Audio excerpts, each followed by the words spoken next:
Well, it's 6:30 p.m. by my time, so I think we'll go ahead and get started if there's no objections. I mean, even if there are a few objections, probably go ahead and get started anyway. Welcome to the 2021 Great Barrington Candidates Forum. With Election Day 1 week away, this is a chance for the good people of Great Barrington to hear directly from candidates for local office. It's a pleasure to be back here with you again. I think this is the third year that I've moderated this. My name is Ken Knox. I'm assistant professor of mathematics at Simon's Rock. So get ready for the pop quiz. It's coming. Get those calculus books open. And this event is sponsored today by the newsletter and by the Democratic and Republican committees of Great Barrington. So thank you to the newsletter and the Democratic and Republican committees. You can contact Eileen Mooney for information on the newsletter, and you can contact Michael Wise about the Democratic committee and Buddy Atwood about the Republican committee. Before we get into things, I'd like to briefly mention these meeting norms for today. So we are having this meeting virtually on Zoom, and I would ask you to please have your sound off when you're not speaking. So when you're not speaking, please mute that microphone. And of course, have your sound on when you do want to speak.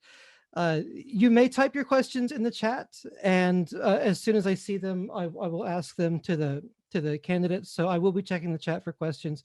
You may use the raise hand function in Zoom. If you do that, I'll do my best to get to you and your question in the order that I see those raised hands. You may also turn on your video and physically raise your hands, although that will be more difficult for me to figure out that you're wanting my attention, just given the fact that there's about 70 people in the room. So I'm not always going to be scrolling through to everyone, but certainly if you turn on your camera and give a wave, I'll try to look out for you. We do want everybody to have time to answer your questions. This is a forum where I want to hear from the candidates mostly. So let's orient our thought towards hearing from the candidates a little bit more, and maybe hearing from us a little bit less. And so in that spirit, I would ask you, well, everyone, candidates and participants, please avoid crosstalk whenever possible. Of course, please avoid name calling, uncivil behavior. Please limit your questions to about 30 seconds or less, if possible, and that will help us keep this meeting short and maximize the amount of time that we are hearing from the candidates. And just so you know, not that I expect any disruptive behavior, but participants who are disruptive to the point that I cannot, in my best judgment, continue the meeting will be first asked politely to quiet themselves and allow the meeting to continue. And subsequently, you may have your microphone muted. After that, we may put you in the waiting room to cool down for a few minutes. And after that, the final escalation would be removal from the meeting. But of course, we don't want to do that, and we don't expect any issues. Finally, are there any write-in candidates today that I'm unaware of? If you're a write-in candidate for office, please let me know now so that I can get you involved in the discussion.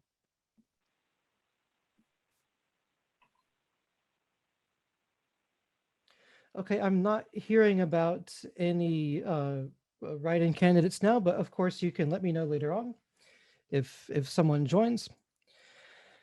And we want to hear from everyone on the ballot who's here and wants to speak, of course, but I understand that there's only one contested race this time, and that's for select board. So I understand there's 3 candidates for 2 open seats on the select board. So I think it appropriate that we start with the select board first and start with those candidates.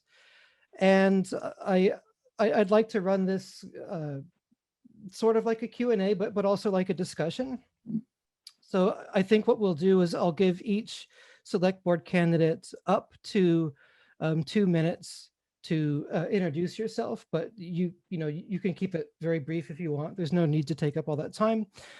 And after each candidate has introduced themselves, I think it would be fine to go straight to questions, although I have some things prepared that I could also talk about. but I want to keep it community focused as much as possible. So why don't we get straight into that? So let's just go through maybe in alphabetical order by last name, and I'll be reading your names. But if I mispronounce your name, or if you prefer that I address you in a different manner, you can correct me, or you can send me a private chat. So Kate Burke, are you here today? I am here. So yeah, nice to meet you. Oh, and by the way, Nice to meet you too. I've never spoken to any of these candidates, so and I don't live in Great Barrington. I live in West Stockbridge, so in that sense, I'm quite neutral. But now, yeah, now comes my favorite part of the meeting, where I can stop talking so much. And Kate, if you'd like to take up to 2 minutes to introduce yourself, please do so now. Yeah, my name's Kate Burke. I am currently on the select board. I'm running as an incumbent. I joined the select board 3 years ago, and I did it because I really wanted to see young families like mine being represented in our community, and how we move forward over time. And I still feel that way. I did it because I really want to set an example for my young daughter, who's now 7 and goes to Muddy Brook, that her voice is really important, that our voices are really important, and being involved is really important. And I think that's been really huge, not only for my daughter, but for other kids that I see around town, or parents. They're like, oh, I watched the meeting about the airport and my daughter was so excited to see a mom that she knew. And I just, the voice that I bring to the select board is one of a different generation. Some may find that to be good, and some might find that to not be good. But I think one of the things that's really promising about my younger generation is our ability to see everybody who isn't being included, or try to listen to everybody who's not being included in the conversation, and do our best to support those people. And that's something I've really strived for in my work on the board. And so I'll answer more questions when we get there later. Thank you so much. Next, is Eric Gabriel here tonight?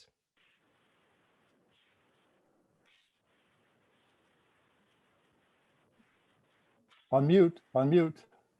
Yeah. Eric, you're muted.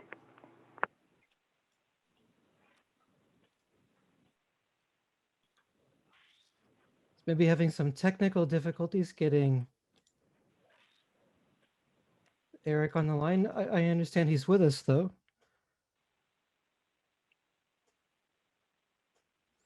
So Eric, if you're here, no one can hear you. If you can hear Eileen, us. what's the mute process again? It's the star and then wait a few seconds. Eileen figured it out if she's coming in by phone. I don't know that off the top of my head. Does anybody know how to mute or unmute from the telephone? Try taking out your AirPods and just use your computer. Dial 9 from the phone. Yeah, it's the AirPods that aren't turned on to the Zoom. Oh, there you go. Great.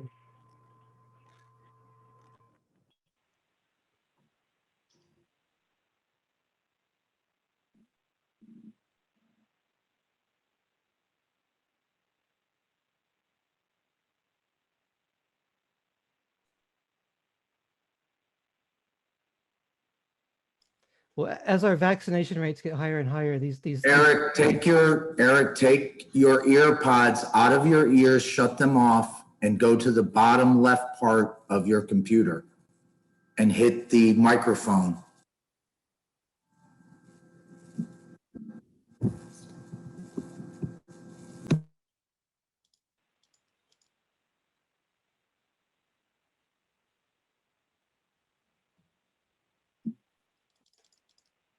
So I think what we'll do is move on to the next candidate, and then after that, we'll give Eric a chance to get his audio set up.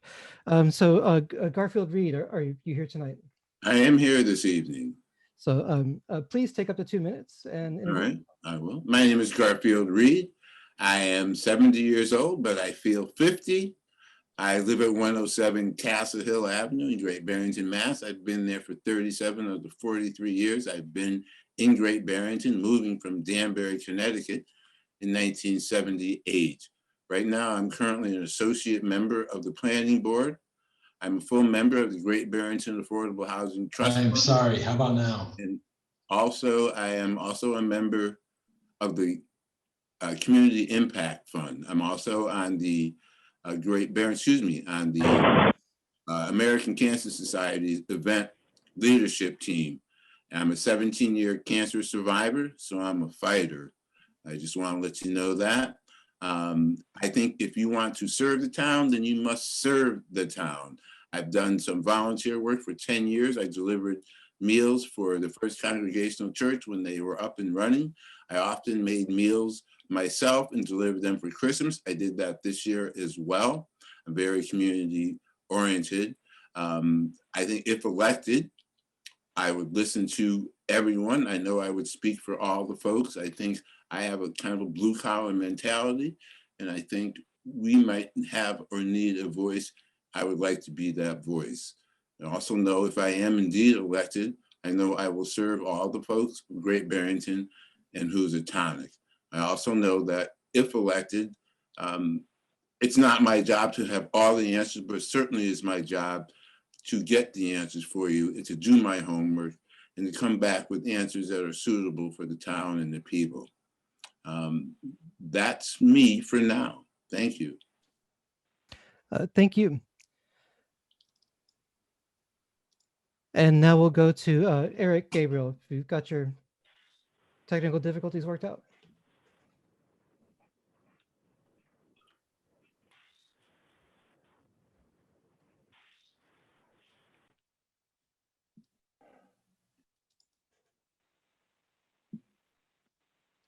You need your sound. You're unmuted. You're muted. Unmute To the right, left-hand corner of your computer and hit the mute, unmute. Still have the mute button. We can see your mute button is still there.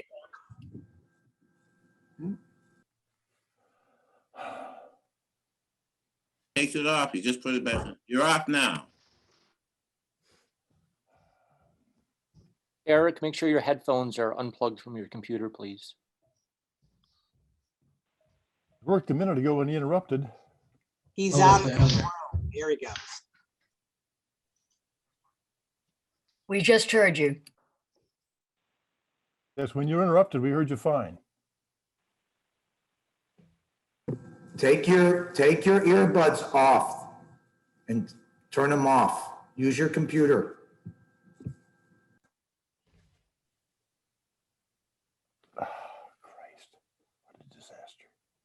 Hey, Eric, I think you need to unplug the headphones from the computer. And Eric, we can't hear you. And in the summer, I would landscape or work whatever construction trade would be hiring me at the time. This went on until I would save enough money to move out of town looking for more opportunities. I cycled through this several times, but I was always lured back by family, Berkshire summers, and a deep sense of home I feel when walking the streets of Great Barrington. In my late 20s, I knew there was no more fighting it. This was my home. I also knew it was time to get serious if I was to make this happen. I needed to put my nose to the ground and get aggressive about creating something for myself here. I needed to find a way to live and work here without a constant worry of making ends meet. I started night school and became an electrician, started my apprenticeship with a local contractor. I was lucky enough that we had a great teacher named Jack Bloom who taught locally at Mount Everett. Now one would have to drive all the way up to North Adams to do these same courses, and this needs to change. I want to work with local schools and Green Rangers to help the youngest adults learn the trades. Offering trade school courses at BCC's Southern Campus would be a great place to start. I'm also proud to say I don't just talk about affordable housing, I create it. I've been able to make take houses that are vacant or in serious disrepair and turn them into affordable homes for families. I've had great tenants. My first tenant stayed for 8 years and they were able to purchase their own home just around the corner.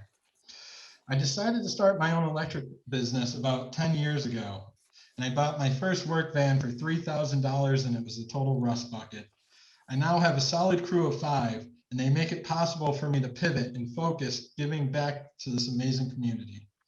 I'm ready to jump in feet first and meet the demands of the Great Barrington Select Board member. Thank you.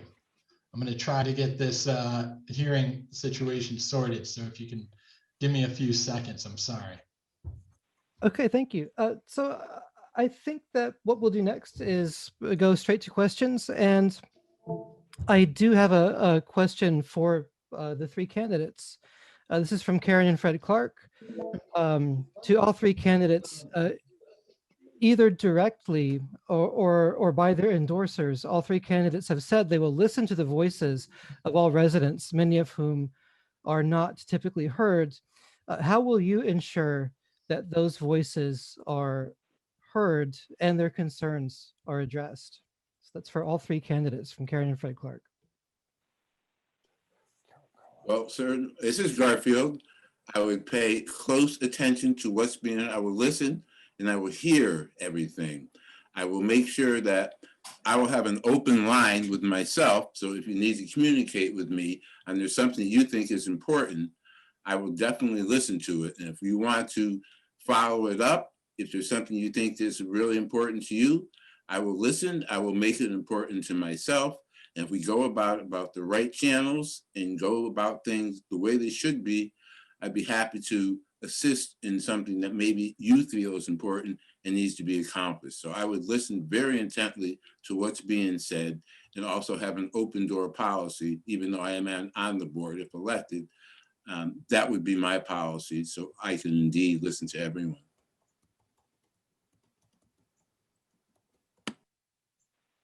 Ken, do you have a specific way that you would like us to go in order to answer, or just jump in? Would you like me to go? So I think for questions directed for all 3 of you, I think jumping in is okay for as long as it works. If Okay, great. If it doesn't, then we'll put more structure. But so I guess to answer that question, I do that in a lot of different ways. I listen to the people that come to select board meetings. I listen to people through my work with food pantries and farmers. I also listen to people at CHP Family Center through their food pantries that I work with. I used to at the farmers market as I was the manager of that for 4 years, but I am not doing that anymore. So that outlet of constant kind of community contact isn't there for me anymore. And I'd like to find something to replace that. I see parents at bus stops and drop-offs. My neighbor across the street is 85 and we also often have tea together, and she informs me of things that are going on, although not so much this year with the pandemic, but still. So I want to be a social worker. I was supposed to start school for that this year. I dropped out because of COVID and needing to be home with my children. Listening is I think one of my best skills, and I do that as much as I can.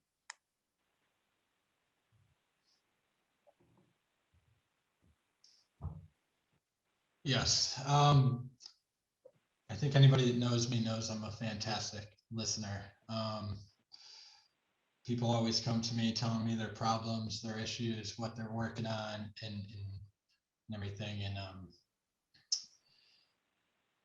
I feel I'm there to listen, and I can help anybody negotiate different paths. And I too have very open door policy. People knock on my door, talk to me about things, neighbors.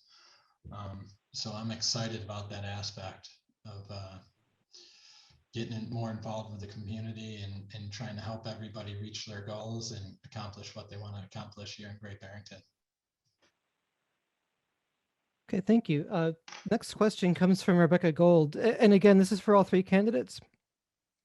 And since it's for all three, but maybe we can keep our responses a little brief, or if we want to, or if there's rebuttal, then we can do that too. So the question is, I think all three candidates have voiced their support for our schools, but I would like to know exactly what support means for each of them, particularly in regards to the high school. It's from Rebecca Gold for all three candidates. I can answer my current. My mom went to high school there. I went to high school there. I really don't want my daughter to go to high school there too. Like, something needs to be done. She's 7. I'm hoping there will be a new school by then. The state currently, or just recently, said that they will not be supporting funding the new high school project in the near future. I think our best bet is to really, in terms of the high school, is to really support the group that is looking at changing regionalization and help support that happening so that we can get closer to a new high school for everyone. In terms of supporting the schools, I do often come to school board meetings to voice concerns. One of my big concerns with the school district right now is the loss of pre-K and early K for younger kids. That's really going to put parents out, especially parents that can't afford to pay for school. So that's another thing that I've been talking to them about.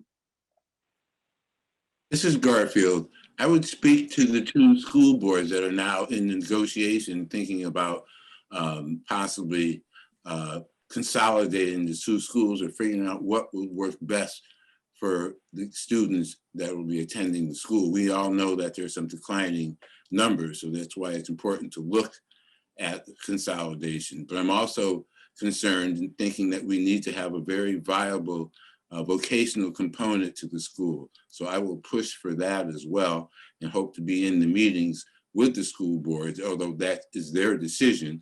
As a select board member, ours is to okay or not okay, if you will, their plans. But for me, myself, I think it's important that we listen. We know that the school needs some work. We may not have the money to do everything, but we do need to have it looked at for a vocational component to the school. There are good paying jobs in that area. I think better paying jobs. We are a service industry, so we can get the high school up and running and promote that vocational program. I think it'd be a lot better for the citizens of Great Barrington, the young folks that we'd love to stay here. Yes, I too am for possibly merging both the schools if that's what comes out as being the best path. I would also like to see, which I don't feel like I've seen in the past, is just like a couple options set out for people. Last time, like if we were to revamp, just reuse the existing building, but do a total overhaul on it, or just a whole new site. If just a couple options can be put to the people to decide. I know it's a lot of work, but either way, we do need a completely new school if we're going to stick with Monument Mountain, whether it's completely revamped, totally remodeled existing building, or if it's a new site, or if we combine the 2 schools. But I think multiple choices should be brought to the community and let them narrow it down on the best way to move forward.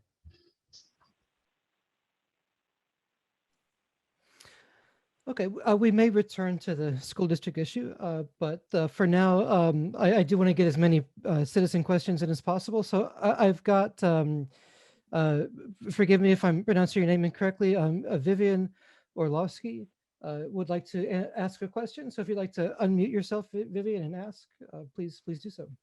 Thank you, Ken. Yes, that's the correct pronunciation.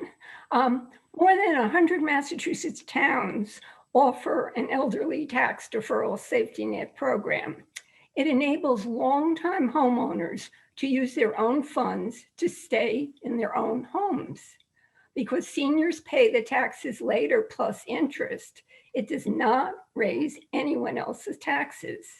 The Great Barrington Council on Aging and the Berkshire Eagle recommended senior tax deferral for Great Barrington, and the Eagle suggested throughout Berkshire County for all towns.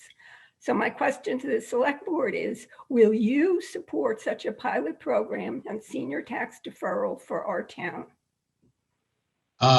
Vivian, thank you for the question, and I would definitely be supportive of that.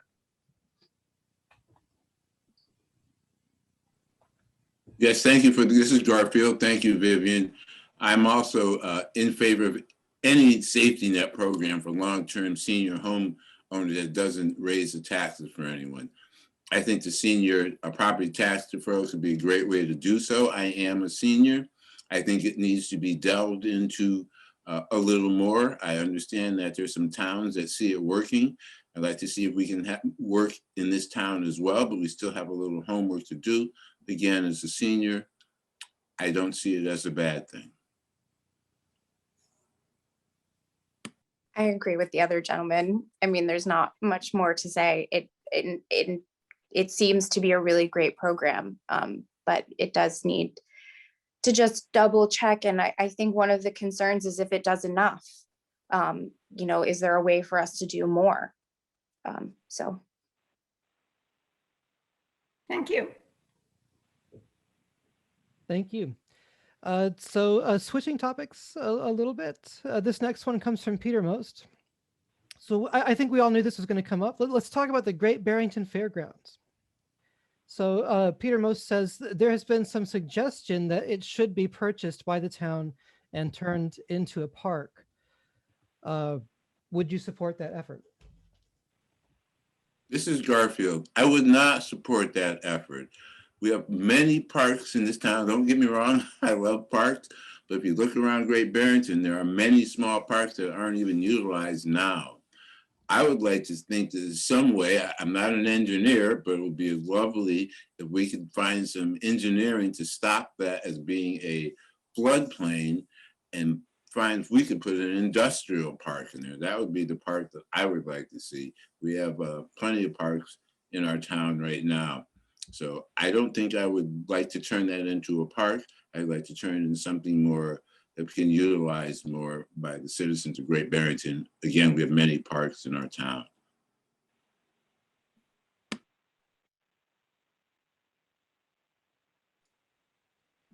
Any of the other candidates like to? Yes, I'm pretty excited about the fairgrounds in general. Hoping something is going to occur there. It makes me nervous about Great Barrington being involved in the real estate market, though. So I would be hesitant. It's not for sale. The other thing that we heard about, somebody buying the fairgrounds, if they were to come up for sale and donate property to Great Barrington, that sounds very interesting to me, but I would have to see the whole plan, what they were going to do with the front section of the fairgrounds, and how that would relate to what the town would do in the back. But as far as the town actually buying the fairgrounds themselves, I'm personally not interested. But you know, more open space in Great Barrington, more parks. If it was the right situation, I'm definitely not opposed to.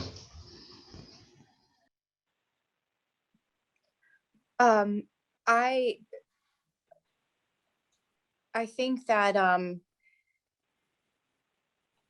it's something that is a sore subject in Great Barrington, just in general, the fairgrounds and what could be the potential for that. And I think it is worth entertaining any idea, but it certainly doesn't mean that that idea has to go forward. It's currently privately owned by a nonprofit. Taxes are paid on the section that has the solar panel, so it does generate some income, but it's a rather unusable, undevelopable piece of land, as most of it is wetland. And so it's a challenge. It's a real challenge. And, you know, it's nice to see some interest in progress, but it might not be the right thing, but it's still nice to have conversations about it.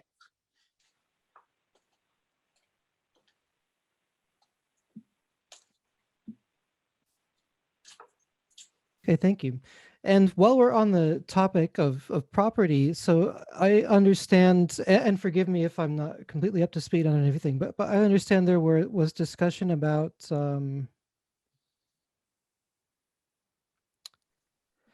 well, actually, let me backtrack a little bit. I understand there was some discussion about the raising or keeping the Housatonic school building, and also some discussion about spending some funds to protect the roof and board up the windows before a decision is made on the building's future. I wonder what the candidates feel about that, the Housatonic school and spending funds to board up roof and windows before while a decision is being made. Answer there. You know, I live just a block away from the Housatonic school. I used to go there when I was a kid, and I love that building. I think it's the centerpiece of Housatonic, and I think, you know, it has been an ongoing saga for a while for us in Housatonic, and we've gotten close a few times, but the prize has never been captured. But I'm on the Housatonic Improvement Committee, and it's our main focus. And I want to see that building protected. I want to see the $30,000 put up to tarp the roof, plywood the walls, the windows. And, you know, there was other monies that was set aside to shore up the building.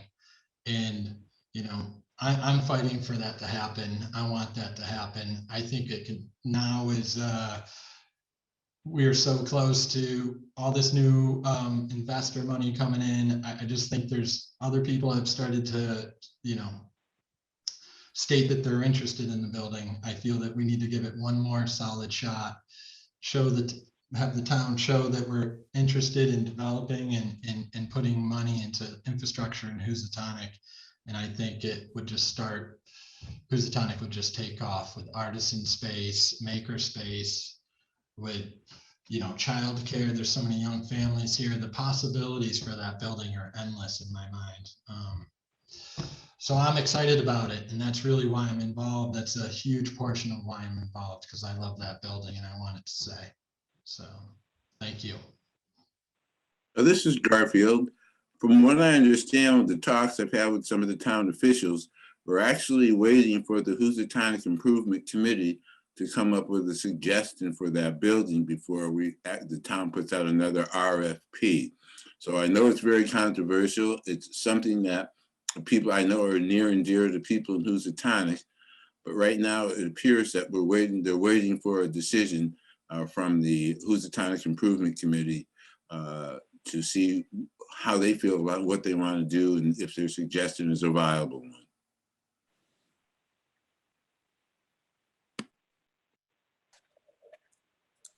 I think the Housatonic School is a really great example of listening to the people that something is going to affect the most. And so I think, although the timeline is not going exactly how we would want it to go, it feels like it's taking a very long time, and the building is getting worse in that period of time. I'm glad of the process, at least most recently the process. I think it was a year and a half ago that the select board went to Housatonic and held a meeting in the Housie Dome. And we listened to the residents of Housatonic about what they would like to see happen in that building. And it was really split. Some people wanted to see it stay. Some people wanted to see it go. And I think, you know, establishing the Housatonic committee and continuing to listen to the people that are involved and live closely and have an invested interest in that building is most important in figuring out what to do next with it. Okay, thank you. So I understand next that Nan Weil has some questions. And since we have so many people and so many questions, I wonder if you'd limit yourself for now to one question. And then maybe we can come back to you if we have time. Thanks, Ken. I have questions, actually several questions for specific to each candidate. And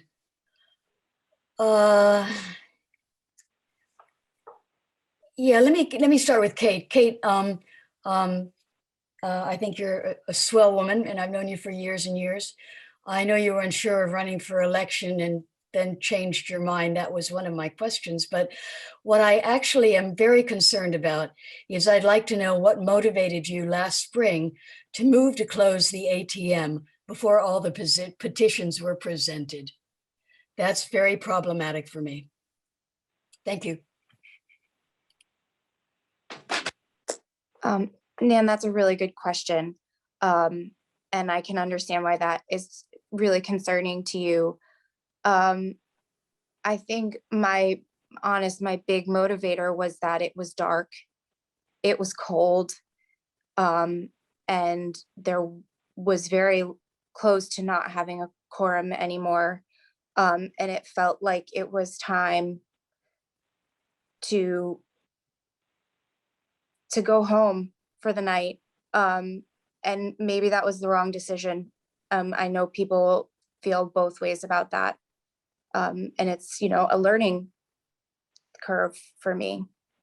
I appreciate that, Kate, and thanks for answering that honestly. I'm also concerned about why there wasn't a follow-up in the year that has the subsequent year in trying to bring that petition to the light and encouraging discussion about it. So that's another thing that actually concerns me deeply. I guess I don't know which petition exactly you are referring to. I think you're thinking of all of the citizen warrant items. And I think, I think trying to have an outdoor meeting in the middle of the winter, in the middle of a pandemic, would have been really difficult to do. They will be on this ballot, or this, I think some of them will be on the warrant for our June meeting. And we can certainly play around with the order of the evening to make sure that those get heard. Thank you. I'm seeing a few hands up. So I saw Sharon Gregory first. So Sharon, if you'd like to ask your question, please do so now. Can you hear me now? I think I just unmuted myself. Yes? Yeah. Okay, thank you. Yeah. My question has to do with marijuana decisions. And just to put it right out front, I'm for legalization, like the whole town, I think. But a lot of people have asked me why the select board has chosen to approve a marijuana retailer right next to two toy stores. And frankly, I couldn't answer it, and it really upset me. I'm a grandmother of two little boys, and I've voiced my opinion about it. I'm also concerned that there's so many in town center when Theory Wellness has been, successful with the parking and so forth out of town center. I know the only person that voted against these things was Lee Davis. So I guess I'm asking Kate, but the other candidates can chime in terms of like the thinking behind this. So because it's specific to me, when I think of things that I've done on this board that I've lost sleep over, that I would take back, would be as I call it, between two toy stores. As a parent, it was probably my second meeting as a board member 3 years ago. And I had been told that because of the way that our regulations were written, there was no way that we could say no to it. And so I said yes. And it was that night, and it was also the Theory Wellness night, that I said yes. Since then, I have not said yes to a single marijuana store in this town because I feel very strongly about the inequities in color and in financial interest in these businesses. I in terms of where they are in town, I can't say that I have seen how much the 1 or 2 open stores in downtown have changed the parking situation. I haven't seen anybody go into those stores, I think, in my time going downtown, but I probably don't spend as much time downtown as other people. I think I've been a very strong voice on the board for my disinterest in supporting wealthy white individuals from opening marijuana shops in our town. And so we might be coming at it, you and I, Sharon, might be coming at it from different angles, but I think we do have similar ideas in terms of how we want to see it in our community. Thank you. I guess I was mostly concerned about children and, the townspeople and keeping our village center that we got so many awards on. So I don't feel like I want to take the children, to the toy stores there. It's unfortunate. I'm sorry that you feel that way. I'd like to hear from Garfield and Eric. What do you think? Thank you for the question, Sharon. As you know, many of you may know, I was opposed to Fulcrum. I'm not opposed, let me say this first, I'm not opposed to the legalization of marijuana. I'm not opposed to people making money. That's what it's all about. But I am opposed to it being where our children are. There is Rebel is right where there is a school bus stop. I fought against that. It didn't seem to do any good as a planning board member. Unfortunately, I didn't have a vote. As a select board member, I will have a vote and it will hopefully make a difference. But I am not for those stores being in our town. I'm not sure where we're going with this as a town, but it's not good for the children. They're talking about wanting to put a store up on Railroad Street, which is already crowded. And I'll quote you, as I said the last meeting, because people seem to talk about parking here ad nauseum. You're going to have all the stoners going up on Railroad Street, which is a tight street, and it's going to make it tough. There'll be no parking, and families that want to shop and be in our town will be unable to, and they'll have their kids exposed to that. I'm very much against that. Not against marijuana, but it should be in places such as where theory is, where is away from kids and children. That's where we need them to be. I don't think it would make any difference to anyone driving into Great Barrington who wanted to purchase marijuana if they were going to get it at Theory or if they're going to get it somewhere else out of town. That is going to be where they'll go. And I think it wouldn't make a difference. And I'm sorry that we have these in the town. And but unfortunately, it's a done deal. But I certainly will advocate in the future for anything that's going to come across that will not protect our children. I think we've approved 4 or 5 in the town, in the village center, I should say. Correct. And you meant, when you said not in town, you meant village center, not nowhere in Great Barrington, right?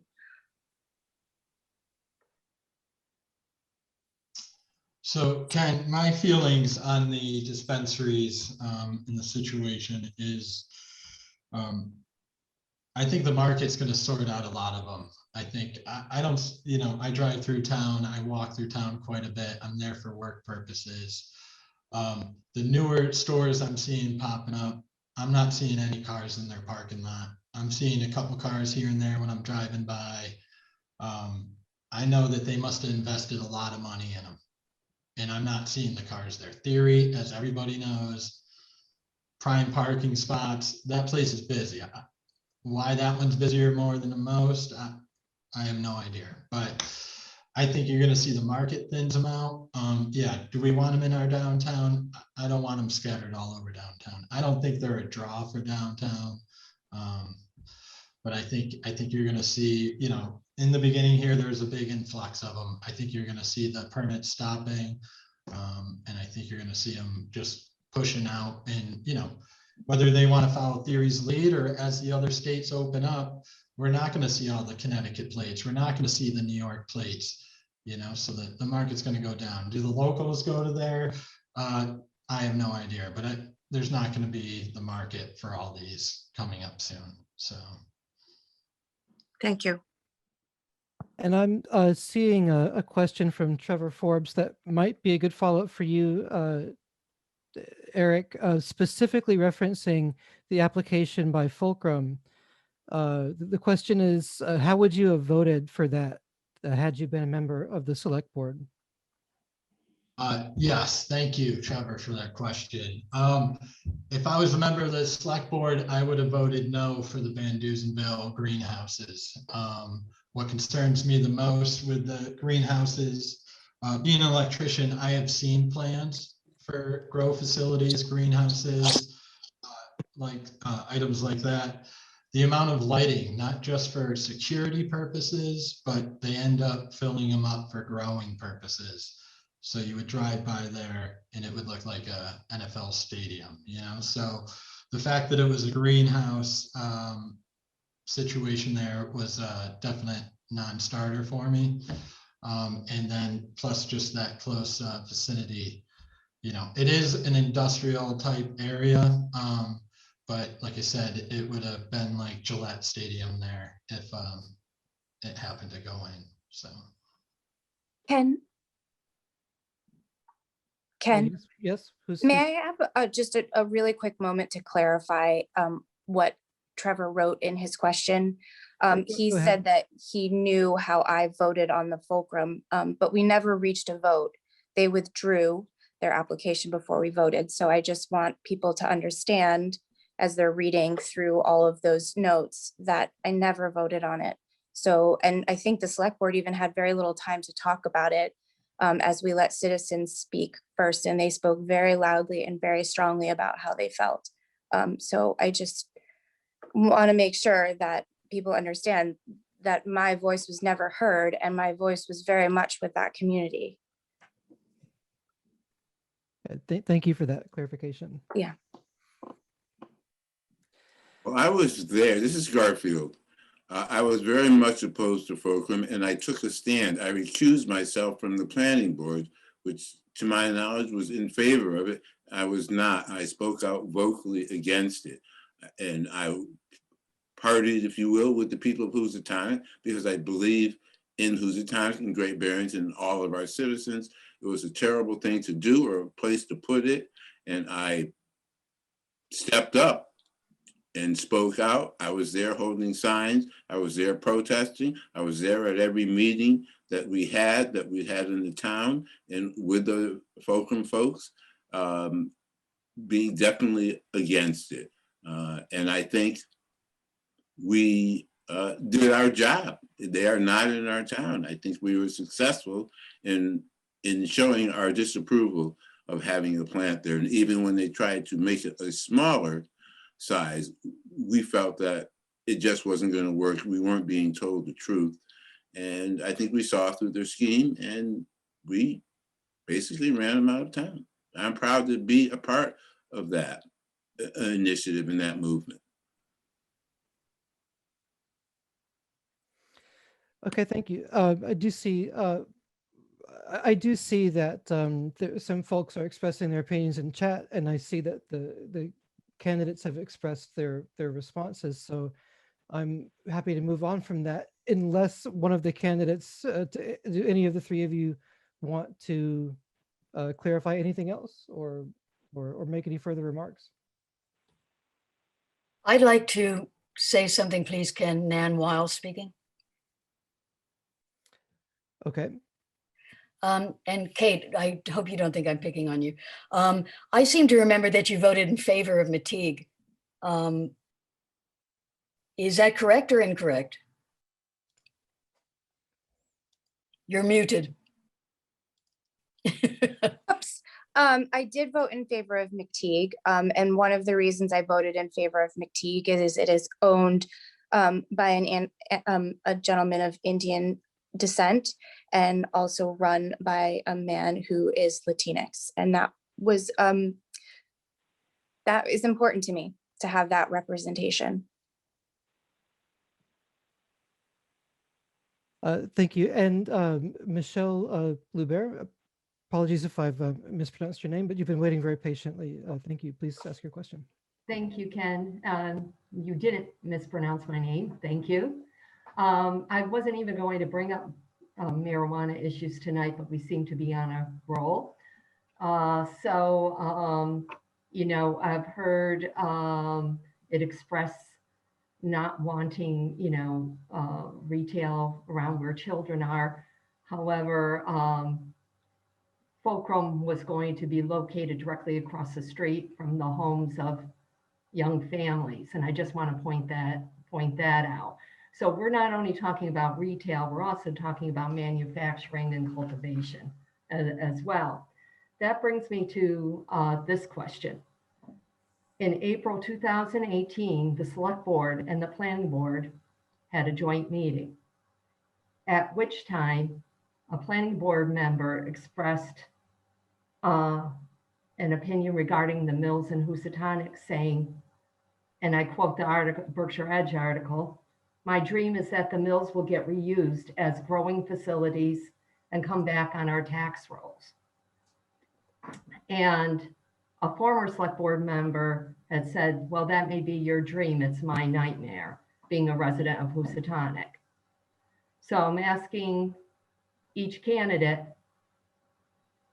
marijuana cultivation and manufacturing in the Housatonic mills, if presented to you by a developer, would it be your dream or your nightmare? Very simple question. This is Garfield. It would be my nightmare. I would not vote for something like that.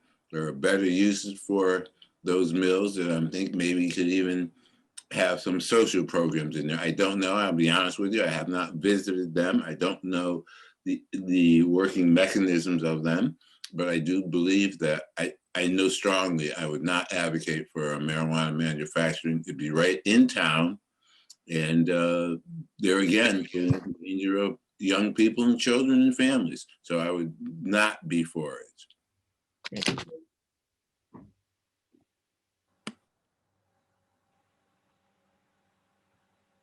Yes, Michelle, thank you for that question. Regarding the mills in Housatonic, yeah, right dead center there. I would have to say nightmare at this point. We have Muse of Housatonic, which is doing an excellent job of drawing in artisans. We have Pulse there, drawing in young children, learning dance. And my dream would be for the rest of those buildings to fill out similarly with artisan space, maker space, even some sort of schooling and you know, business type incubators in those zones. You know, I am definitely for the development and keeping of all those buildings. Marijuana grow facilities, not the right fit. Thank you.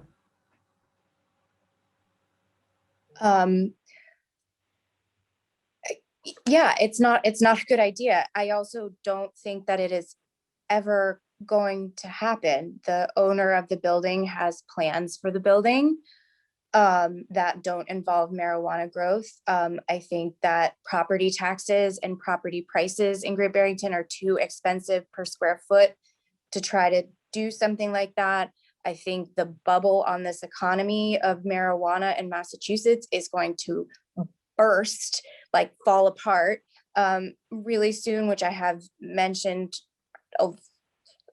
and it's been a concern of mine since the beginning.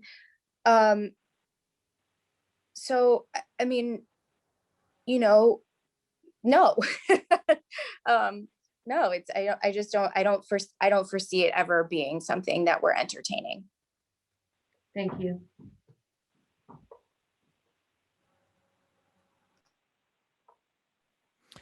So the next question I got is from someone identifying themselves as Bailey, and that is, maybe you could clarify who you are. Jim Bailey from Housatonic. Okay, thank you. Right, and the question is, do any of the three candidates believe that local elected officials can sometimes become complacent and ignorant towards the real needs of all throughout the community? If so, do any of you believe term limits would help keep a fresh, energetic perspective? Yes. I don't disagree with any of the things that Jim has said in his question. I think, you know, the real hard thing is getting people to want to participate. It takes a lot of time and a lot of energy. You know, we couldn't find anybody to run for the second open finance seat this year. Perhaps that would cause more people to get involved, to feel like there was a period of time you could do it and then it would move on to the next person. But it could also mean that we don't. And that's an interesting question.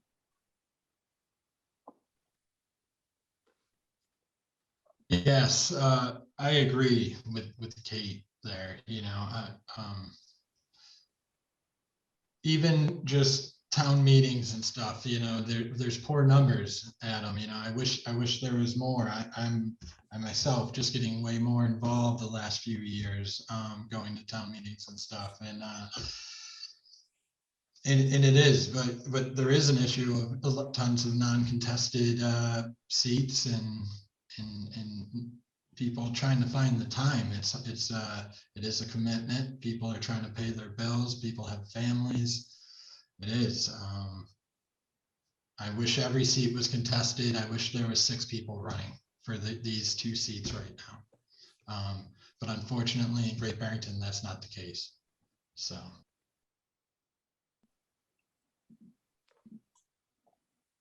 I'm still out. I think the question of complacency is an issue. We probably maybe need to possibly instill term limits. I don't know, truthfully, not being a member of the select board yet, but I think it would depend on where we're at as far as things are being done. If we're in the middle of something and the people that are working on it are doing a good job, then I don't know if it would be a good idea to turn it over. But I think complacency is a problem. It does happen in every phase of anything you're doing. And maybe we ought to step back and re-energize, but complacency is a problem. Thank you. This next question, and again, forgive me with pronunciation, comes from Giovannina Pagano. And she says, which communities are you in touch with in Great Barrington? Who are you listening to? Who are you having conversations with? And who do you feel you most strongly represent?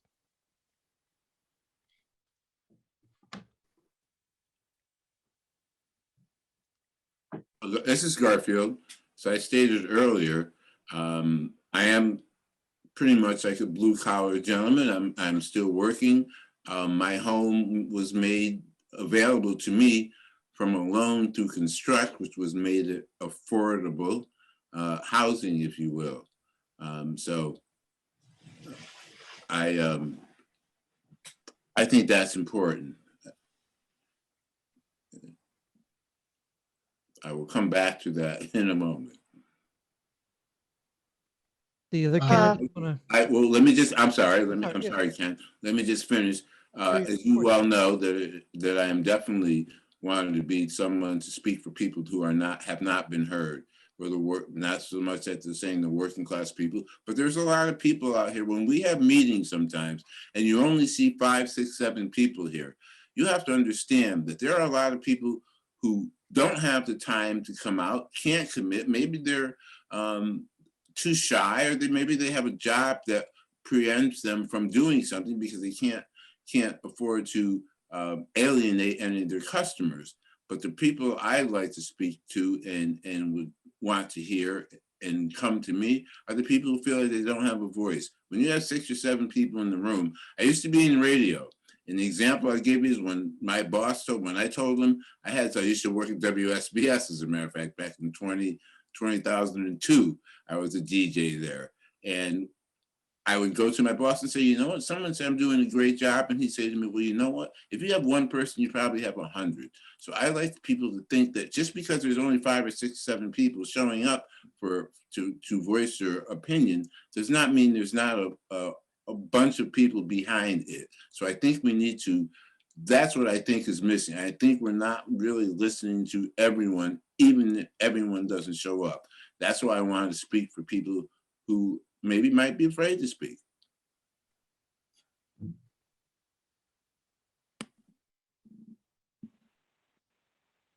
Thank you. And Kate, you wanted to? Sure.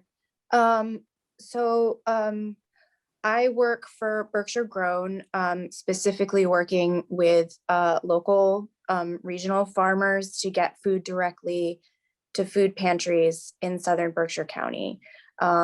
So I work really closely with people that have food insecurities, as well as the people that produce a lot of the food that we eat in the area.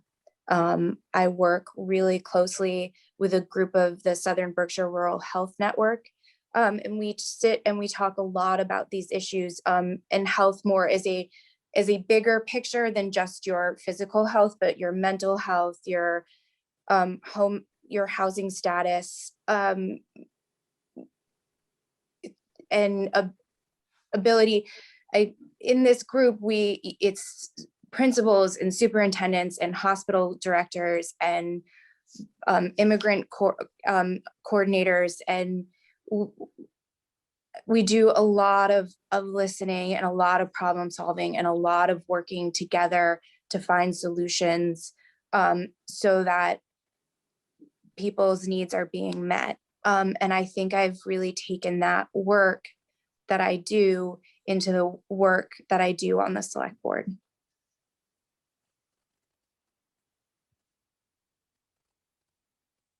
I don't know if that answers your question.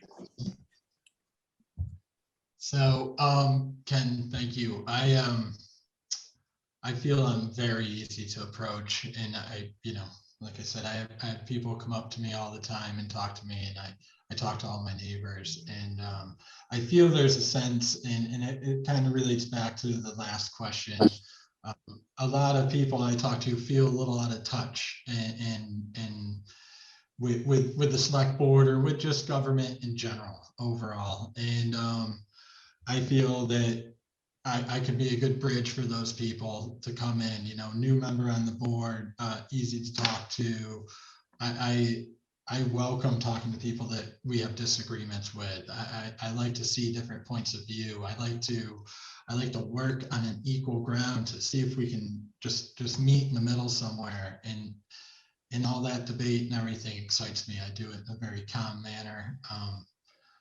I don't judge people on their opinions. And in Housatonic, as I've been working on houses and stuff and moving around, just been getting in deep discussions with neighbors and in the older community and the younger kids trying to move to town, trying to hold on to being able to live in Housatonic, Great Barrington, and so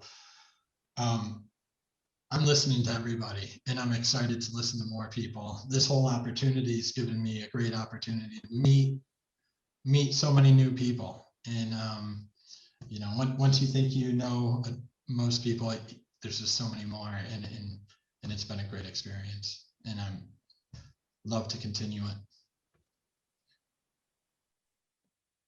So I do want to head towards closing off this discussion now that we've been at it for an hour. I do want to cover as many topics as possible and hear as many voices as possible. So that's how I'm trying to arrange this. There is a question that hasn't been addressed yet from Tom Ferris. Can we be more aggressive through our state reps in getting more assistance from the state for our infrastructure, including bridges and schools? Seems like we have to raise our voices to a higher level to garner more assistance in a timely way. So what's up with those bridges?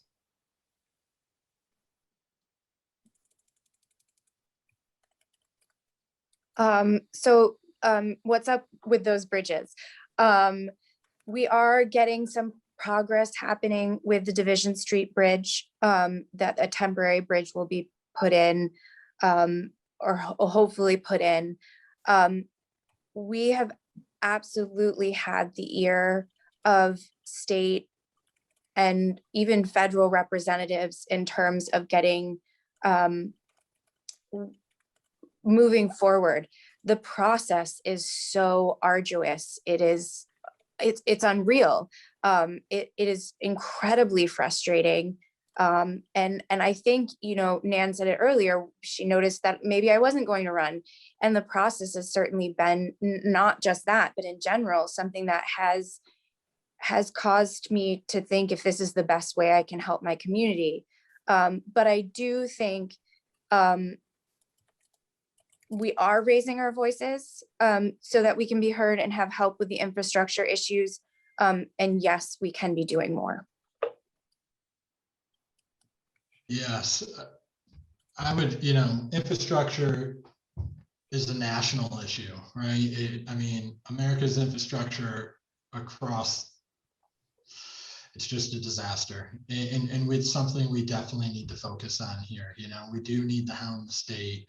We do hope that some sort of federal infrastructure plan gets pushed through. We need the money from wherever we can get it. And we need to focus on getting our bridges in. We need to focus on our water lines getting repaired and replaced, and clean water to everybody in Great Barrington and Housatonic. We need infrastructure. We need our high speed. We don't have high speed fiber optics in Housatonic. I consider that infrastructure. We need to focus on that as well. Bridges, definitely. Anywhere we can get the money, we need to scream for it, and we need to grab it when we can. And I would love for our state representatives and our federal representatives to help us with that as well. Mr. Garfield, I kind of want to echo as well what the other two candidates said. We certainly do need some attention to our infrastructure. It's very important. As Eric said, it is a national problem. To my understanding, the Division Street Bridge will be open in about a year. It will have a single lane for it. We'll have a stoplight there, so it will be a single lane traffic, but it should be open in about a year. If I understand correctly, the town will then own the bridge after the repairs are done. The Cottage Street Bridge, we're waiting for the state, and they're going to fund the whole foot the bill, if you will, for that bridge. So that's why we're waiting the 5 years, which now I'm not quite sure, it might be 3 years left on it. But I think that's important. And I think it's important that the Division Street Bridge get some attention, and it will be fixed. And also the Brown Bridge is a state project, but that should be done probably next summer. Okay, thank you. And let's just do one final question for the candidates. I'm so sorry. I know that there's 100 people here, and not everybody's going to get a chance, but this is one we haven't talked about yet. So what are the candidates' views on the future of the Housatonic Water Company, given all of the residents' problems with water supply and costs? It's a really great question, and something that should have probably been addressed 20 years ago. I feel really strongly that something drastic needs to be done to make that better for the people of Housatonic. Again, it's an infrastructure thing. I think with this pipeline of potential funding coming for infrastructure from the federal government, and Biden talking about wanting to get rid of all the lead pipes, and I don't know, I'm sure there are some, but I don't know about lead pipes specifically in Housatonic, so I don't want to say that. But I do think that there could be more funding for fixing that infrastructure if it was municipally owned as opposed to privately owned. So I do feel strongly about moving in that direction, which is something that we are moving on, or trying to assess what that would look like. This is Garfield. I'll be quite frank with you. I am not up to speed on the Housatonic water, but if elected, I certainly will make it a project of mine. It will be some homework I have to do. I will listen to the people in Housatonic. I think from what I hear, they're getting brown water. That doesn't make anyone happy. That needs to cease and desist, and maybe there needs to be more discussion with the people that run the Housatonic water to see if we can work that issue out. But I certainly think it needs to be some attention, and if elected, I will certainly make it one of my projects. Yes, Housatonic water issue has been something I've heard talked about pretty much most of my life. And it's trying, you know, who doesn't want clean water, clear water every time they turn on their sink, and not everybody in Housatonic has that. It is unfortunate. It's not a town municipal utility, but it's not the case. I do think it needs to be expedited for major federal money to sort it out. There's miles of pipe that need to be replaced. There's a whole filtration system that needs to go in. It's just the costs are huge, and I don't see it being a private entity and being able to meet those costs without our water. I just don't know how it's done. It just needs to become I would think it would need to become a public utility, and that process I'm not fully up to speed on, but definitely willing to learn about it. Okay, thank you, candidates, for your answers to the questions. What I want to do now is give you each a brief moment to say any final words. And I know that I haven't read every single thing that's been in the chat, but in your brief closing remarks, if you want to respond to anything that you see in the chat, you're welcome to do so. But I'm not going to obligate you to do that. So maybe we'll go in reverse alphabetical order this time. So we'll start with Mr. Reed. Take a minute or two. Any final thoughts or statements?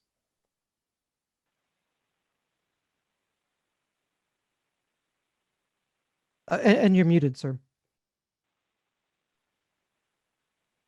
Thank you, Ken. Tough to hear when you're muted. My final thoughts are, again, I will reiterate that I want to speak for all. I know if elected, my job will be to represent Great Barrington and Housatonic.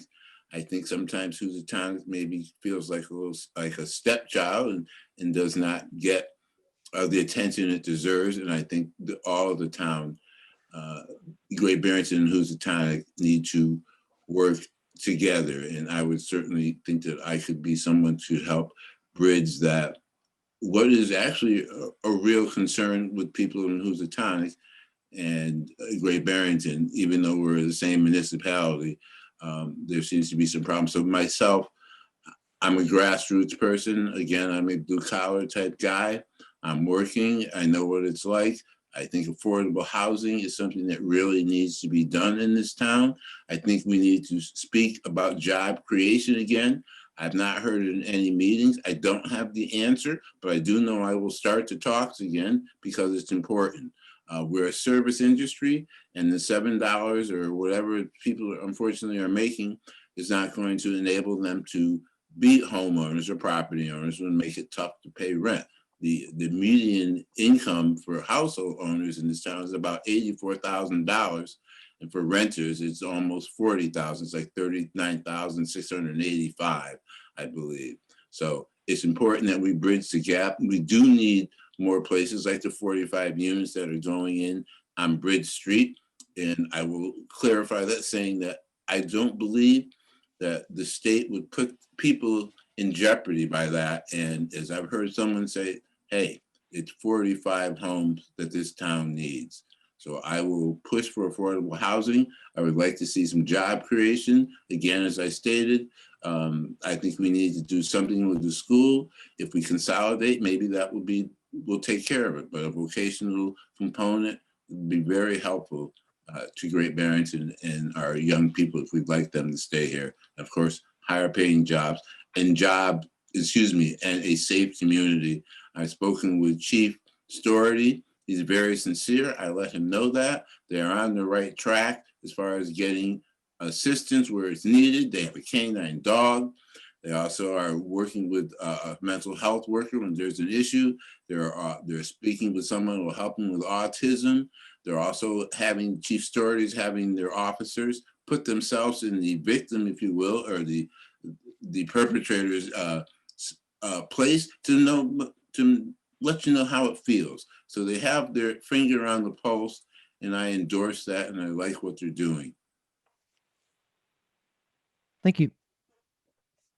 Thank you, Ken. I would just like to address a couple of comments I see on the sidebar there. And I've been going to town meetings. I don't know, I think I've been to the last 6 or 7 years worth of town meetings, always there. Am I up at the podium making a scene or talking or pushing my views on people? No, but I am there voting my beliefs. I'm there supporting my friends. I'm supporting the issues that I did. I want to be on the select board, so I have more of a voice for that. I find you get more done when you're in the position. I'm not a big yeller. I'm not a big screamer. I'm a thinker. I'm a negotiator, and that's what I'm going to bring to the select board. There's questions about me being recruited. I'm not even sure what that is for, but I pulled my paperwork a bit on, the final days, and I pulled my paperwork after an article was written in the Edge about it's time to take the Housatonic school down. And I've been working on the HIC for a year, and it's been a struggle. Zoom, COVID, and I feel that me and my board members have been working hard to get stuff going, get used to Zoom, understand the post, all this stuff to get it going, to get some traction. And right as I felt we were getting good momentum, this article comes out kneecapping us, I felt, and it made me angry. And I said, the only way we're going to solve this is if I run for town select board and I can have more power, not power, but more influence on this situation. So recruitment, no. So I'm here for everybody in Great Barrington. I do feel that I could be a voice for Housatonic, who I feel has been a little underrepresented. And what's good for Housatonic is good for Great Barrington. What's good for Great Barrington is good for Housatonic. And so I love what this whole process I've been going through. I love the people I've been meeting. I love the deep discussions I've been having with strangers up until now.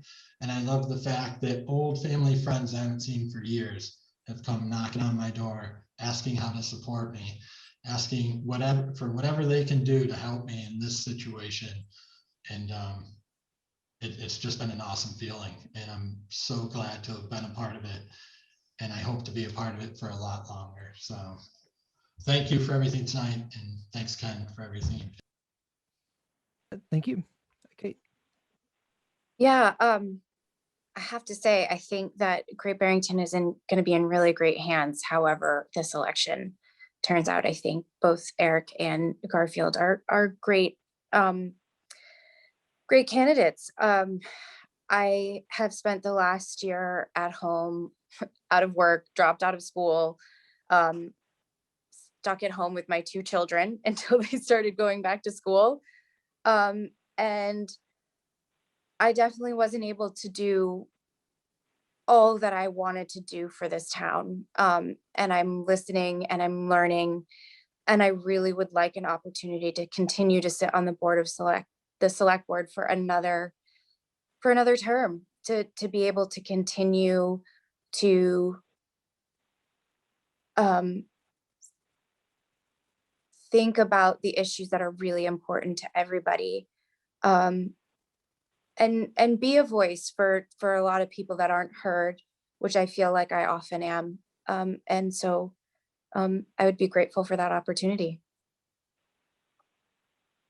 Thank you. And thank you to all 3 select board candidates for coming tonight and speaking with the public.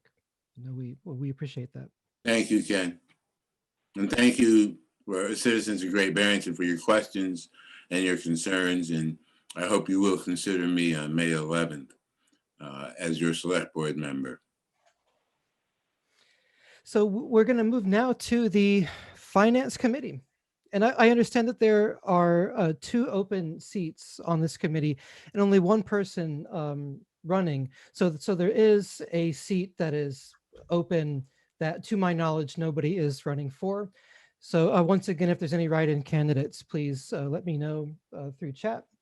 And if you're interested in becoming a write-in candidate, then you have 7 days. Okay, but turning to the person who is running for the open seat, I understand that to be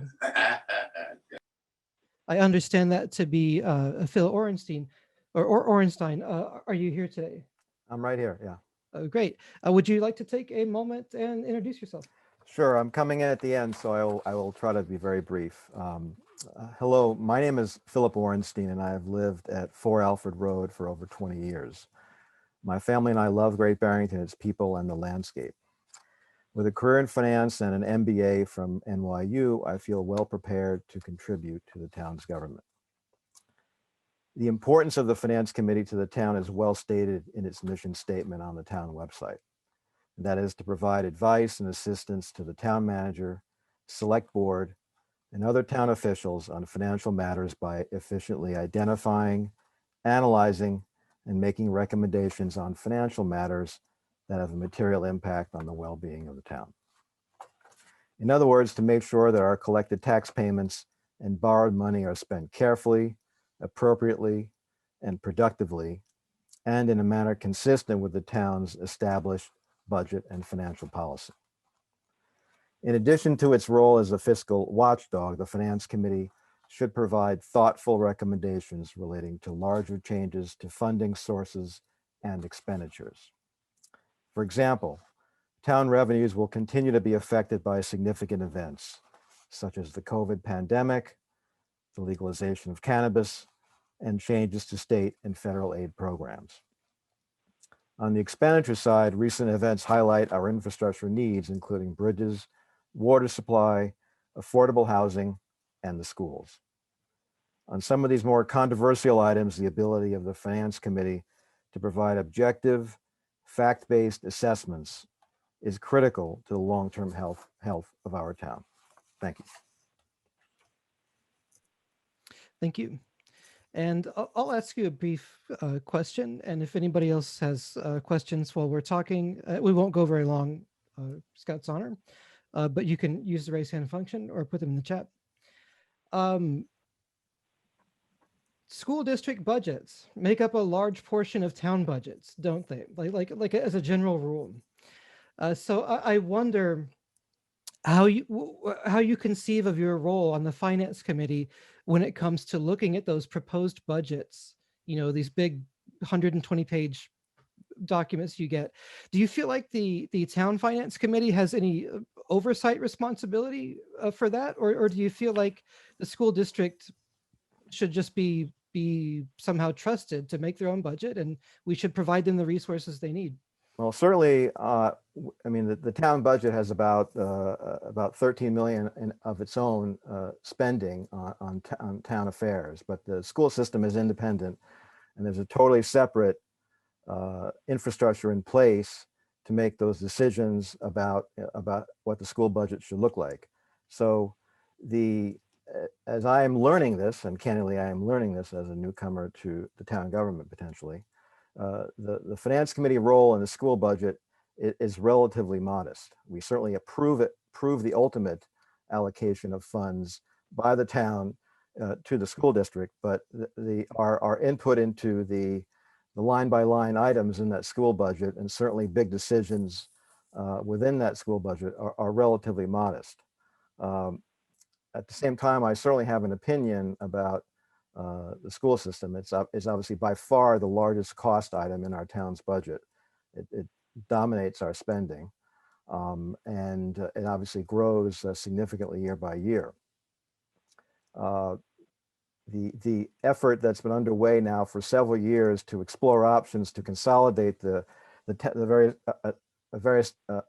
a number of the school towns school systems into a consolidated countywide district is certainly the right approach, given the enormous opportunity for cost savings and efficiencies in that larger setup. So I certainly would do everything I could to encourage and facilitate the ongoing discussions, which are quite complicated, with respect to a new consolidated school district.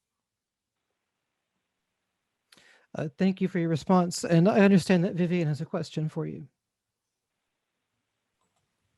Hi, thank you. Our state legislature is currently considering the first steps towards providing state reimbursement for towns with elderly tax deferral safety net programs.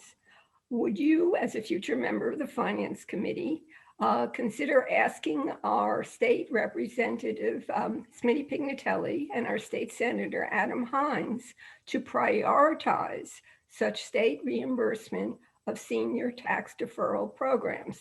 In other words, having the Finance Committee go on the record in reaching out to our state legislators.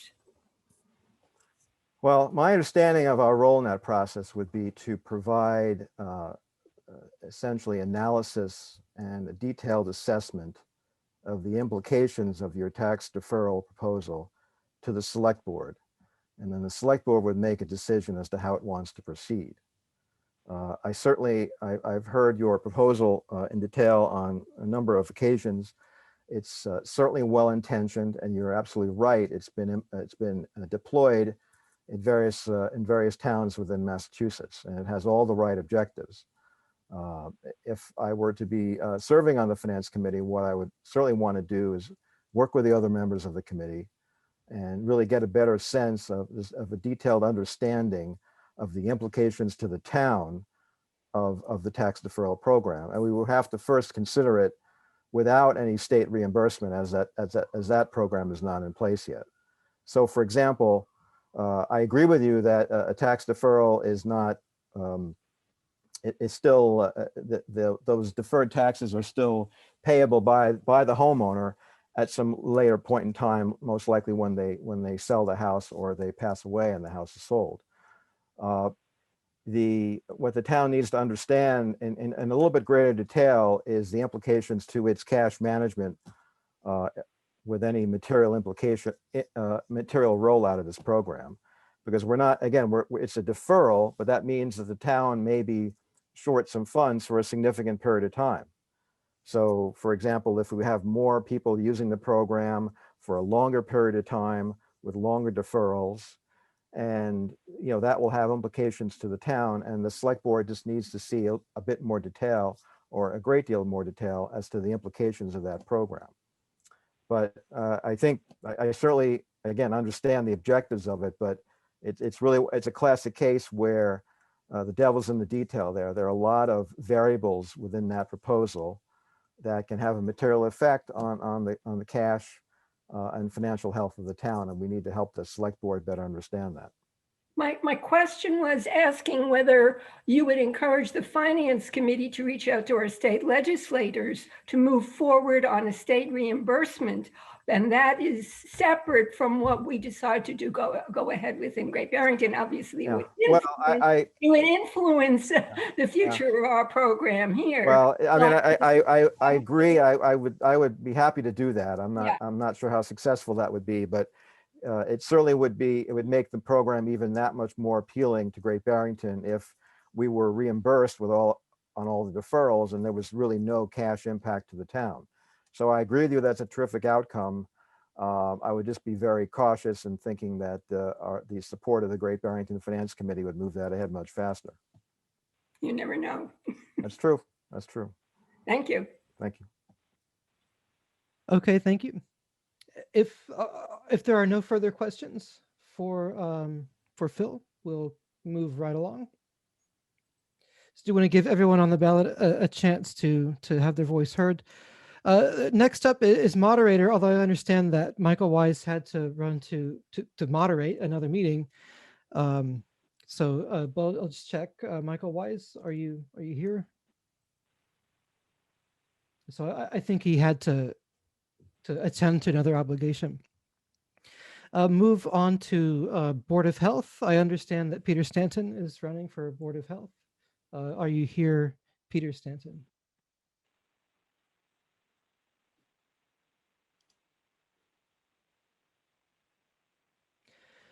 Not hearing a response, we'll go on, but let me know if that changes.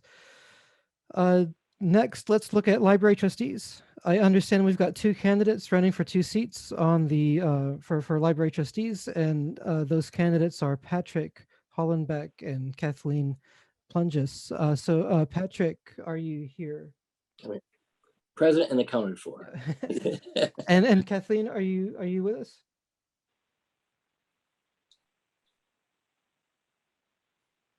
So I think what we'll do, Patrick, is let you make a short statement, and then if anybody wants to ask you a question, then they'll have a space to do so. I'll make a very short statement because I know it's getting late and I want everybody's vote, so I'll be quick. So I'm Patrick Hollenbeck. I'm chair of the library trustees for at least the next 170 hours until the election. And hopefully, if you vote for me, then I'll continue with this. I think, it's interesting. We've been at this now for quite a while. That the word library has not come up at all. Not one person has talked about that. So if the candidates for select board are on, I would just soon cede my time to them, because we need to know if they're going to support the libraries. Like right now during this pandemic, there hasn't been any hours for working people to have access to the library by virtue of the days and times that we've had it. And that's a decision that the library trustees, we don't have authority for it. We're voted into office, but the power in the town charter is actually above our pay grade. It's at town hall. So the folks that will be on that next select board have an important decision to make. So if they're still on, that's my question to them. Okay. Well, this is a candidates forum, so I think for select board members that are here that aren't currently running, maybe we'll not hear from you. But for the 3 candidates for select board, if you did want to respond to Pat's question, I think we very briefly, if you wanted to make a response. I love libraries so much. I wanted to be a librarian. I am not a librarian. I am definitely a supporter of the libraries in our community and will always continue to be so. And this is Garfield, and I am very much a supporter of the library, and I love it because I'm cheap and I can get my book for free there. So you can't beat the library. And I love reading, so it's wonderful. Any endorsement that I can help with the library, I'm willing to do. Thank you. And Eric, if you're on the line, if you wanted to make a brief remark.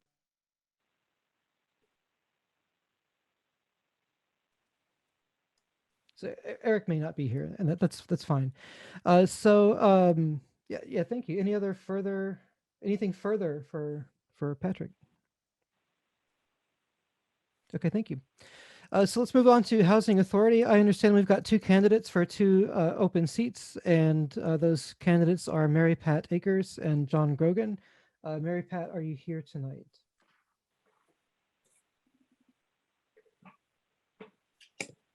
And I also just heard that Kathleen is traveling and unable to be here. I think Mary Pat is not here. I haven't seen her. This is John. Sorry, John, I couldn't quite make that out. Mary Pat. I think Mary Pat is not here. Right, not here. And what about John Grogan? That's me. That's you. Oh, great. Your last name isn't displayed there. John, if you'd like to take a moment and briefly introduce yourself, and we'll hold space for questions afterwards. Yeah, I'm John Grogan. I live in Housatonic, been here a long time. I was on the school committee for 10 years or so. I am distraught by the Housatonic school collapse. I was the last PTO chairman of the PTO at that school. And also started the Housatonic School Scholarship Fund, which is now managed by Housatonic, but it's still our scholarship, which is kind of cool. And I'm wanting to be be on the housing authority, primarily because, as I've heard Karen Smith say before, nobody else really wants to do it. And whenever I 8 years ago, 10 years ago, term limits was a big thing that people kicked around and said, we need term limits. We need more of the old blood is no good. Well, if you had term limits, you wouldn't have anybody on a lot of the boards, unfortunately. So I don't want term limits either. But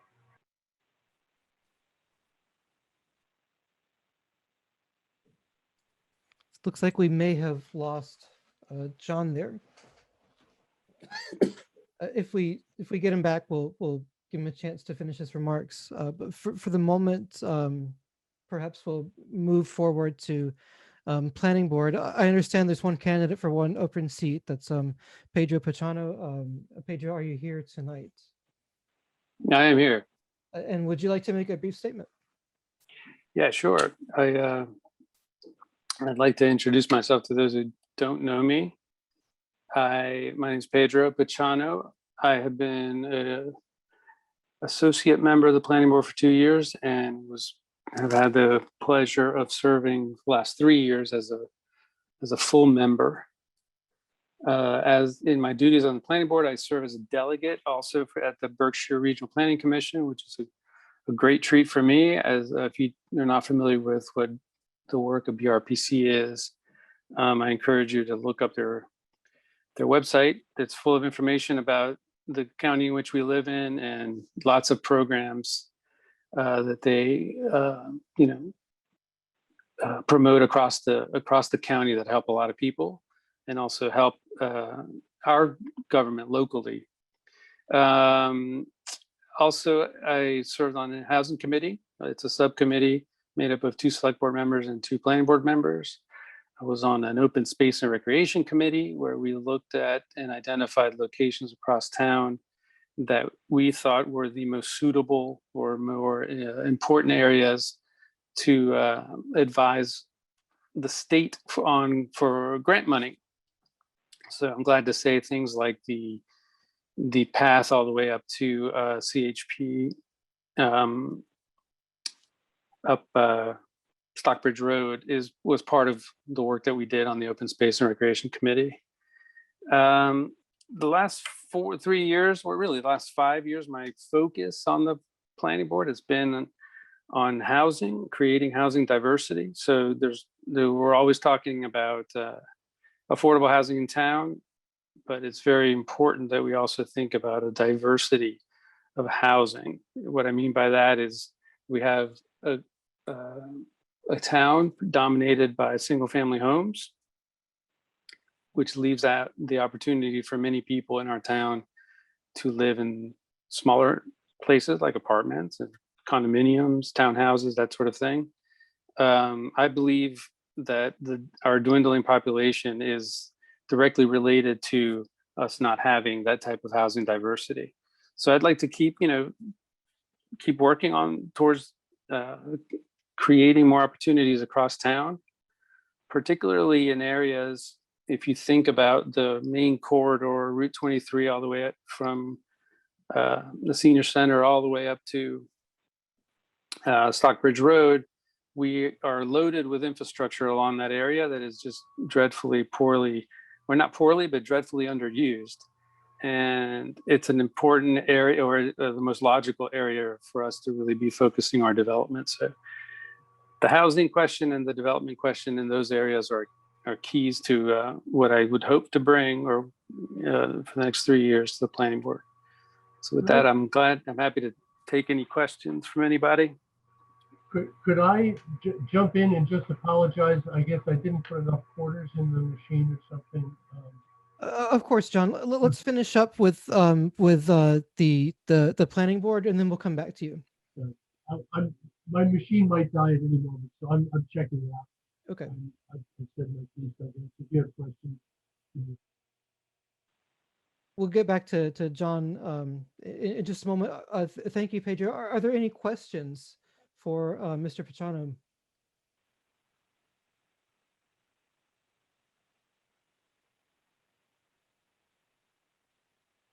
Seeing no questions, thank you for your statement. Thank you for coming.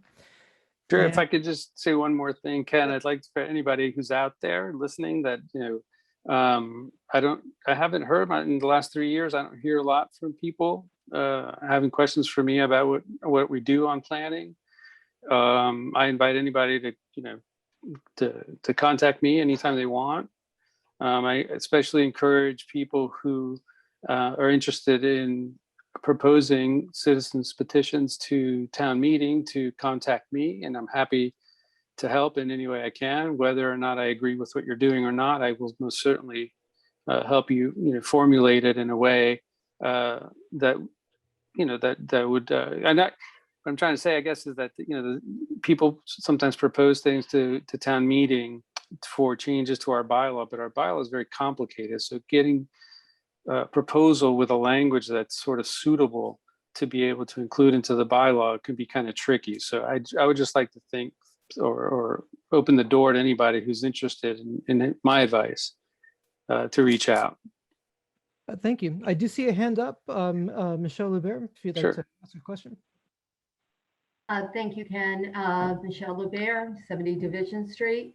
I attend almost every planning board meeting.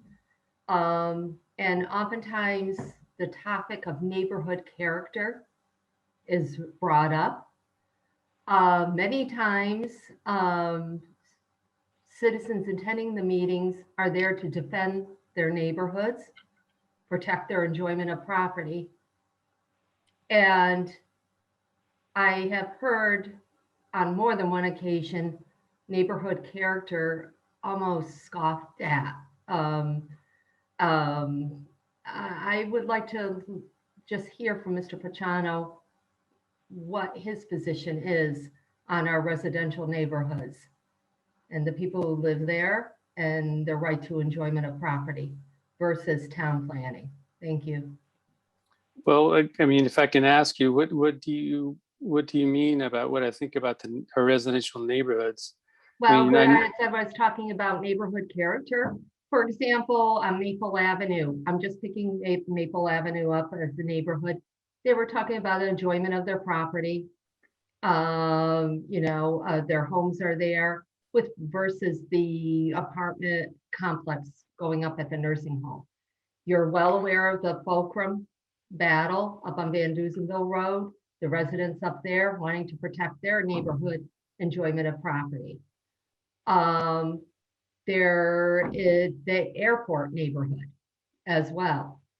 So you're in a paradox between town planning, development, and preserving neighborhood character and enjoyment of property.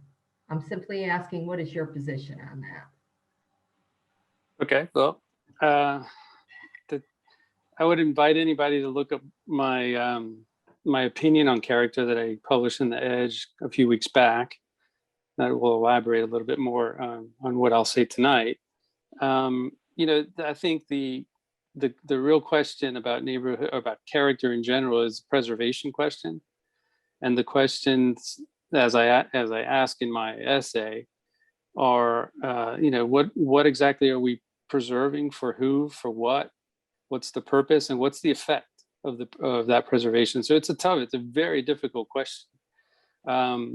The concept of character in general is very difficult to nail down. And you bring up Maple Avenue as an example. Well, it's very difficult to say that is a residential neighborhood. It is a part of town that is off of a state road, that is surrounded by businesses, one that you can kind of call a big, or two actually, the Dunkin' Donuts and the Agway. There are two big chain stores. There are 3 buildings there that are all office buildings. There's the Creative Solutions building. So there's lots of businesses there. Across the street, there are lots of homes. Scattered within those homes are a lot of businesses. So it's hard to really say from a use perspective what the character of that area is. I would tend to think that area is a little bit more commercial. So just to make my answer less long than it already is, character is it's a very tough thing to nail down. And I understand people's concerns about, you know, the enjoyment of their properties. But, you know, you're right. We're in a tough position on the planning board where we're thinking about development. We're thinking about what the right way of the town is to grow, where it should grow, and in what way. But in the end, you know, no, there's no great city, great town, great area that, including Great Barrington, that hasn't had to make some sacrifices, that where people of the town have not had to make some sacrifices for the better good. And I would say that the sacrifices that were made where our downtown is today were proven to be for the good of the town, for the good of everybody here. So I hope that helps. I know it's kind of a non-answer in a way, but you know, I go to the essay I wrote on the Edge. That'll give you an idea. One last thing I'll say is that in that article, I do mention that I don't believe that character really should play a role in decision-making processes at the government level, because again, it's subjective. It's way too subjective for a group of people to be deciding on what exactly the character of a place is. I would like to say a word just in support of the planning board that we in no way design anything or do anything so that people will cease to enjoy their properties. I mean, you know, to even think that might be a possibility that we do is really maybe we need to work harder at describing what our intentions are. But we work very hard to create a sort of equal opportunity for everyone and anyone who wants to enjoy living in this great town. And may I just follow up? Very briefly, please. We got a couple more committees to go, and it'd be good to get this done in about 10, 15 minutes. All right, I'll let the question pass. I can speak with Mr. Paciano directly. Thank you. Sure. Thank you. Thank you both. All right, thanks. I know we've got Mr. Grogan back on the line. Are there any, from the Housing Authority candidate, are there any questions for Mr. Grogan?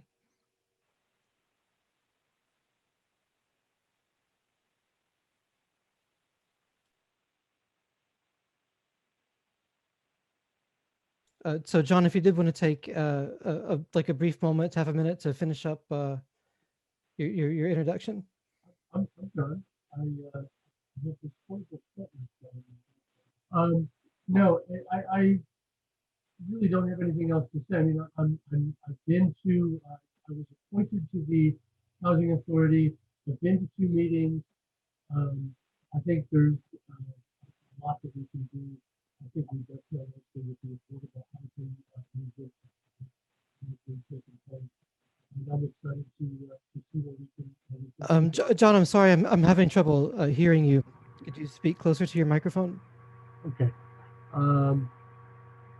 I've been appointed to the Housing Authority. I've been to 2 meetings, and I'm excited to see where we can take it, not only from the affordable housing point of view, but also from the senior housing point of view, which is primarily what we do at this point. So, thanks. Thank you, much appreciated. And let us move on to Zoning Board of Appeals. So I understand we've got 2 candidates for 2 open seats, Steve Mcallister and Madonna Meager.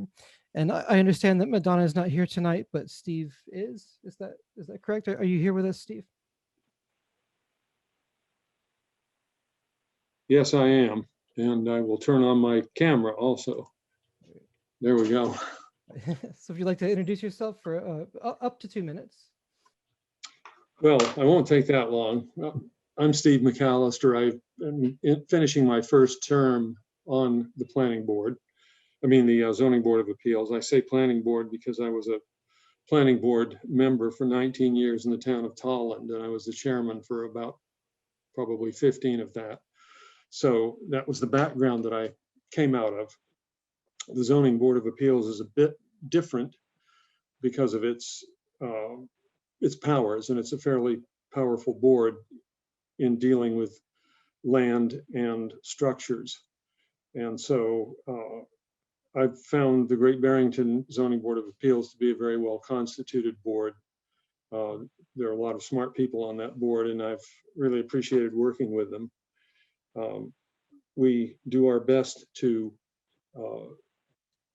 strike a balance between the needs and desires of the entire community and those of individuals who are landowners and taxpayers and dwellers in the town. And our role is to provide some relief to the zoning bylaws in town. That's the primary role. For land and structures, we're able to grant certain special permits, not use permits. That's all Board of Selectmen, I do believe, or Planning Board and Board of Selectmen. And we also could be involved in comprehensive permits, as they're called, for low to moderate income housing when that does arise. So that's the role of the board, and I've enjoyed being on it and have certainly benefited from it, and would plan to enjoy being on it for another term. Since I'm running unopposed, that may happen. So that's really all I have to say. It's late, and I would be happy to answer any questions anyone has, and if they don't, I'm not offended. So thank you. Are there any questions from the public for Mr. Mcallister?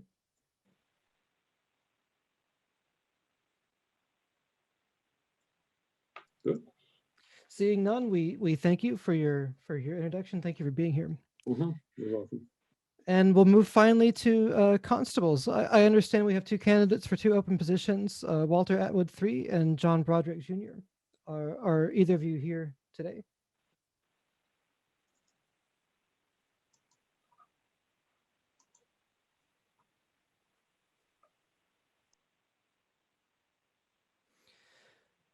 So that being the case, I'm hearing, or rather I should say not hearing, that our constables aren't present tonight.